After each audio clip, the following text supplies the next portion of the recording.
कोपरगाव शहरातील विविध प्रशासकीय कार्यालय आणि पोलीस ठाण्यांमध्ये शुक्रवार 15 ऑगस्ट रोजी 80वा स्वातंत्र्य दिन मोठ्या उत्साहात साजरा करण्यात आला।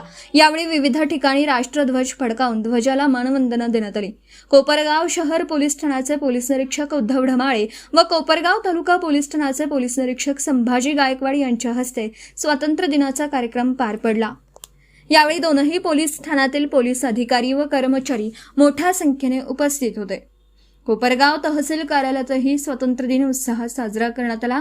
यावेळी आमदार आशुतोष काळे, संजीवनी उद्योग समूहाचे अध्यक्ष बिपिन दादा कोल्हे, नगराध्यक्ष पराग संधान, तहसीलदार महेश सावंत, कोपरगाव नगरपालिकेचे मुख्याधिकारी अजित निकत तसेच कोपरगाव शहर व तालुका पोलीस ठाण्यांचे पोलीस निरीक्षक, नगरसेवक, पंचायत समितीचे अधिकारी, कर्मचारी आणि विविध प्रशासकीय विभागांचे अधिकारी कर्मचारी या सर्वांसह नागरिकही मोठ्या संख्येने उपस्थित होते।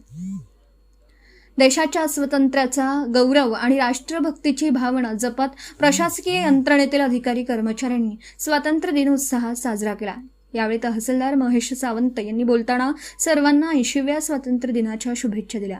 80व्या भारतीय स्वातंत्र्य दिनानिमित्त सर्व कोपरगावकर वासियांना, सर्व नागरिकांना, सर्व अधिकारी, कर्मचारी, पदाधिकारी, विद्यार्थी, पत्रकार बांधव सर्वांना माझ्यातर्फे हार्दिक अशा शुभेच्छा। सम्राट न्यूजसाठी मिलिंद विखे।